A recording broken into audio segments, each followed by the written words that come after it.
save the seeds for Mike.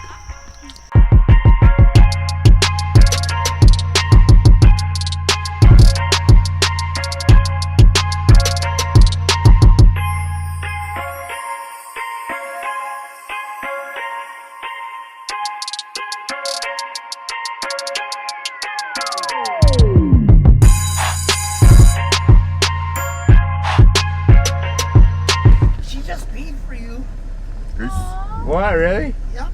Who is nice. Thank you so much. Who is it?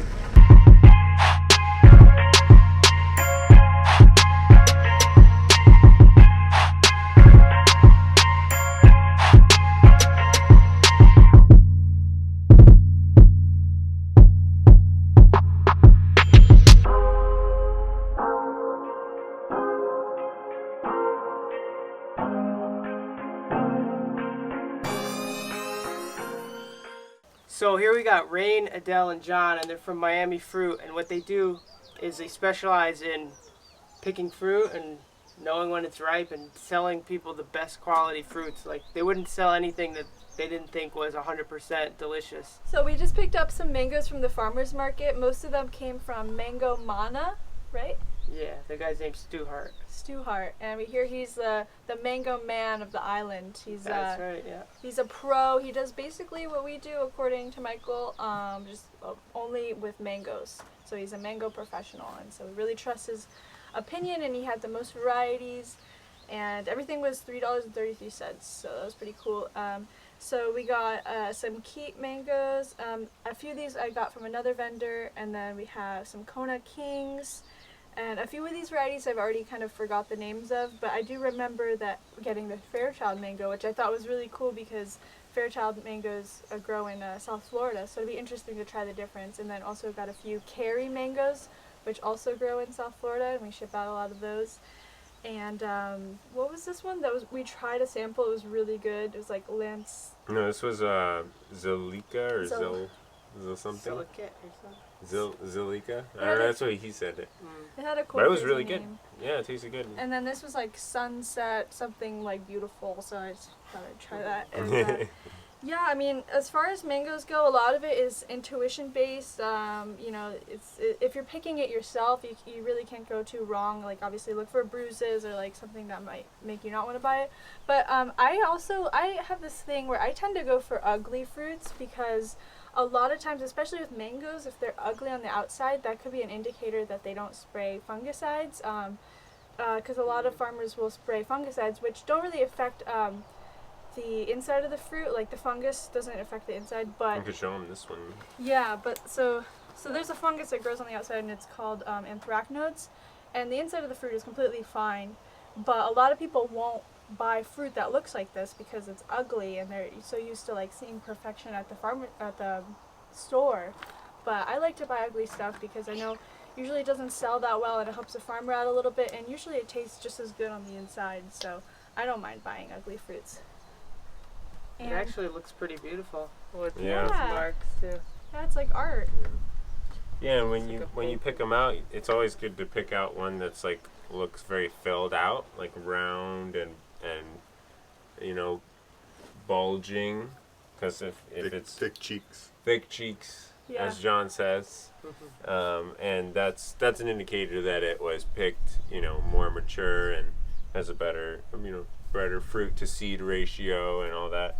Oh yeah, and another thing that we do to tell when our mangoes are ready is we'll cut into it, and if you see any sort of, like, even if it's like unripe, we'll cut into a mango, and if you see any sort of coloring or yellow on the inside, that's a good indicator that they're ready to pick.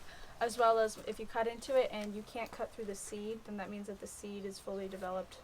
So that's another good sign. Tip Right, so if you're picking your own mangoes at home, yeah, you have to sacrifice one or two on the tree to check to see the maturity. Yeah. Because if you're going to take your mangoes out to market or sell them or share them with your family or, you know, whatever, you have to pick them before they're ripe. Otherwise, they're going to splat and be too ripe and overripe, and then the critters will get them too. That's what the cutting mechanism is for. You cut into it and see if the seed is fully developed. And if the seed is fully developed, then the ethylene gas that's naturally emits from the seed and ripens the fruit from the inside out. So that's how we check to make sure that the tree is ready to harvest and the fruits are mature. And another fun fact is Rain and I are actually pretty allergic to the sap that comes when you pick a mango. A lot of times the sap will leak from it, from the stem, and it'll get all over the fruit, so we can't put our mouths on the skin.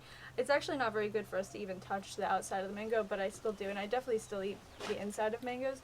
But John actually picks a lot of the mangoes that we ship out, just because when we pick them, the sap will just leak from the tree and get all over us. Yeah, and when you get the sap on you, you want to wash it off as quickly as you can.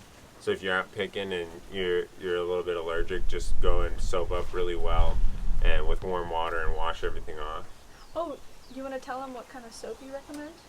Oh, one of our mentors recommends the Fells Naphtha soap, which is like a really strong like detergent, like used to be used for laundry and stuff, but now it's just like a bar soap. You can get it really cheap on Amazon. So I've heard Stuart say that I think it's a week he picks them before they actually be ripe on the tree. Is that what how to determine that it's ripe enough for shipping and stuff? That would be ideal. You're saying he'd pick them. I'm not sure how many days he said, but I think it was around a week early. That way he could bring them to market and they wouldn't bruise. Right. And he'd still be able to give it to the customer, and it would be, really similar, the same as like if it was ripe off the tree. Right, yeah. Mangoes are one that, it's okay to pick them right off the tree if you're eating them right there. Yeah. But if you want to save them for a day or two, you want to pick them when they're still hard and that you can get them down from the tree without bruising them. I'd say the mangoes that we ship out ripen within a week. So yeah, and usually they ripen. That's ideal, is if it takes them a week. So sometimes it only takes them 3 or 4 days, but the expertise comes in when knowing when to pick it to where it's at that week out. Right? Exactly. You don't want to pick it too early because then it doesn't taste as good. Yeah. But and you don't want to wait too long because then it's soft on the tree and you can't transport it. And so yeah, it's an art, but and each variety is a little bit different. Yeah. Do we have any ripe ones to try? Yeah, we do. We have, I think, 2 Kona Kings. They're also calling these Haydens, which is cool because Hayden is like my second favorite mango variety. So I've been really enjoying these. That is a giant mango. Yeah. It's huge. And that's the anthracnodes on top, which is the fungus. And it's totally harmless, but it's aesthetically, it doesn't look that good for some people. I think it's fine. I grew up in Miami where like all the mangoes have that, so to me it's just normal. But to keep them clean, you have to spray a lot, and there's organic sprays and there's synthetic sprays, so you don't really know which one you're getting. Yeah, that's but true. You can probably assume it's not an organic spray unless they're marketed organic. Yeah. And the organic sprays are actually pretty good. It's just neem oil, which comes from a neem tree. So yeah, usually neem oil mixed with like a couple different tea tree oil and other natural oils, but still it's really not necessary because it doesn't destroy the fruit. It just looks different. Yeah, our goal I think would be to like start a revolution where people like choose more ugly fruits, because that way like if people are more interested in eating ugly fruits, then I think farmers would have to spray it a lot less. Well, also it would bring the price of the fruit down. The reason why in Hawaii they're going to be, I mean, this is my speculation, but the reason why they're so expensive in Hawaii is because they probably have to spray every week to keep the fungus down. All right, let's open it up. Okay. Eat it. This mango was $5 a pound, and I got it for $15, so it's a 3-pound mango.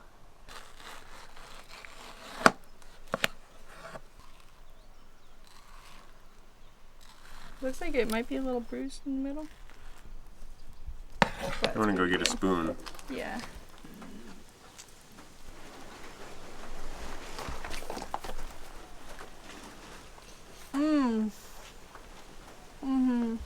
It's good? Kona King.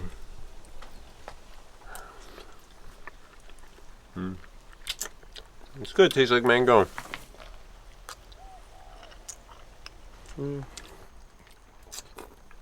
Graft those on. Good stuff. Look, Adele, you remember this note you left me? Yeah. Aww. You still love me? Yeah. This is our land. It's 3 acres. And we have this lovely shipping container with a little roof and a catchment off of it.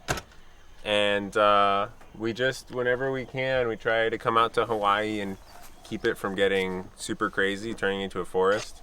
So we cut down all the grass and we weed whack around the few plants that we have, and we compost and mulch all these small trees that are growing up and gonna be, you know, some trees like these albesias that I killed last time. I don't know if you can see them, but they just, in a couple years, they get to be massive. So they become a real problem, and getting them down is dangerous. So you just got to come out and try to get some vacation time and a little workation time, and then someday soon, hopefully, Mike can help us plant this thing out and have a little farm here. So What are you gonna plant? oh, that's top secret. Sorry, can't tell you that. We're gonna plant fruit trees, and probably mostly just fruits, because fruits are real easy maintenance, you know, for not being there. Vegetables are a pain, you know, you have to be there and take care of them, and pigs go get them. Fruits are more manageable because you have a season, and they'll fruit and then they won't fruit, you know. So that's probably what we'll do.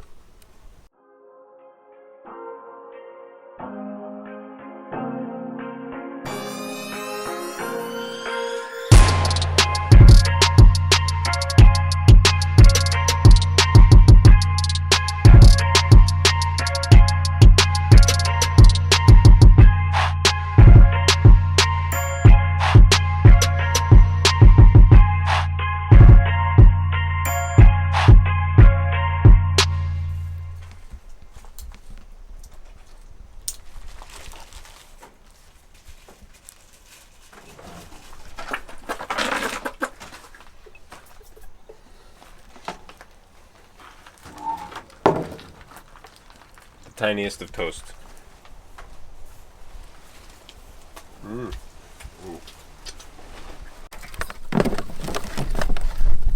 This is a cool off-grid hack. It's like basically a plastic box it's not airtight, but it's pretty, you know, it's tight enough. Still air gets out. And then it's like a mirror type thing, plastic with reflective aluminum color, and you snap this thing on, and then you point it at the sun. You can get hundreds of degrees in here, 400, 500, just reflection. So right now the sun is kind of directly overhead, so I'll just do it like that. There we go.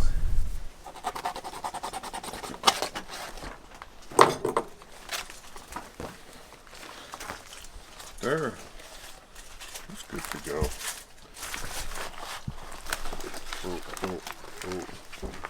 Need the touches just in case it's really windy or something. I don't know if that's accurate just yet.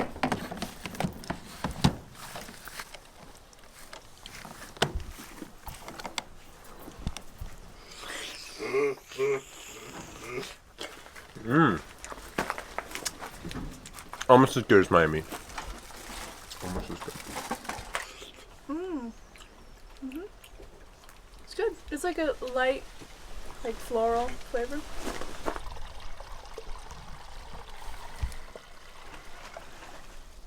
You guys are getting lucky that the sun's out. Right? You got to use it while you got it. Yeah.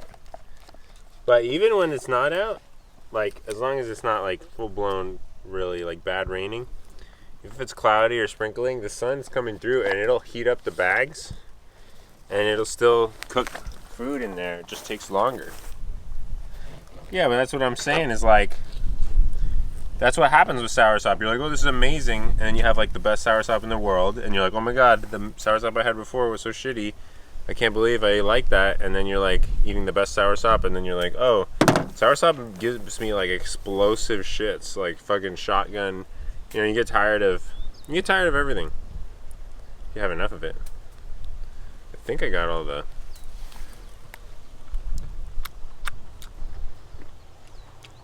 Yeah, I mean, soursop. You want to try? Yeah.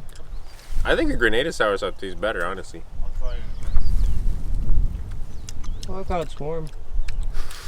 It looks super familiar and it smells great, so it must be something. There's one down there. I don't remember what it is. This one looks like a star apple. Yeah. Yeah. That one's Yeah. star apple. And maybe an egg fruit behind it there. Right now we're here at one of our viewers' properties, and they asked me to come by and check out what's growing. They bought this place, I guess, a while ago, and there's a lot of mature fruit trees on here. They haven't really had the best care in the last couple years, so they wanted to see if I could revive some of them. But they actually look pretty decent. They could use some pruning, fertilizing, and mulch. I'm here with Rain and Adele, so we're gonna walk around and see what kind of stuff they have here. It's more than I expected, and it's really cool.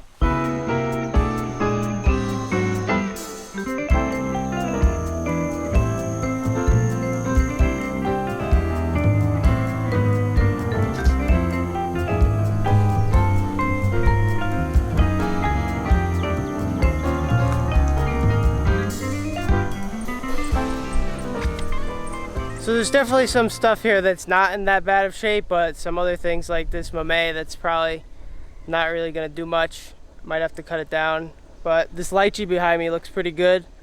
As long as it's grafted variety, which it looks like it is, it should produce fruit, and just mulch it, be good.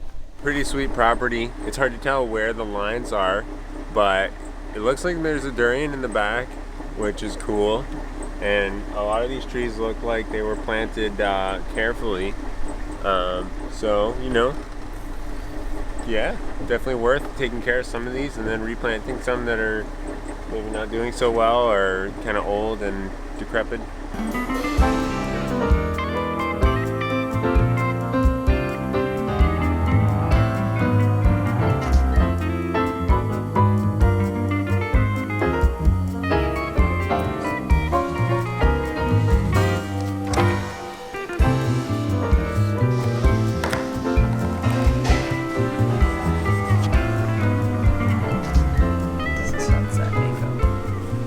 Waters, Rain, and all his favorite things in life. Mangosteen and durian. Did we submit the response? Shitter game.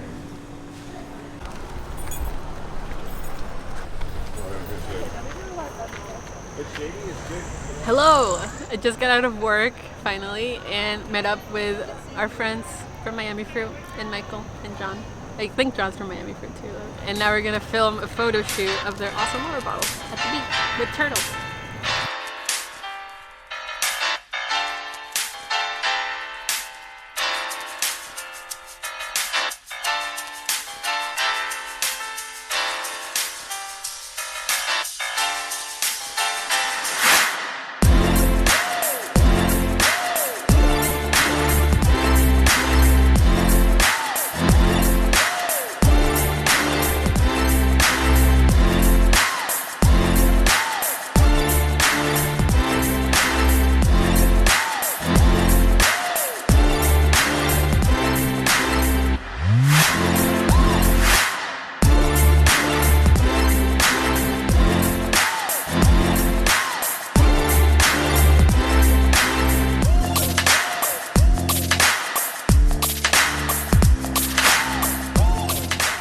Alright guys, hope you enjoyed watching our day, and if you guys want to check out Rain, Adele, and John at Miami Fruit, You can follow us on Instagram or Facebook, or check us out at miamifruit.org.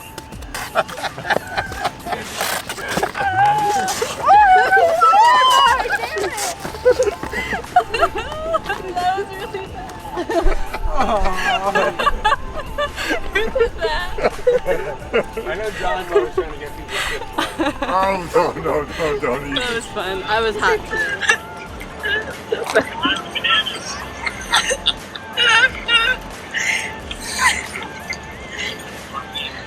Yes, please.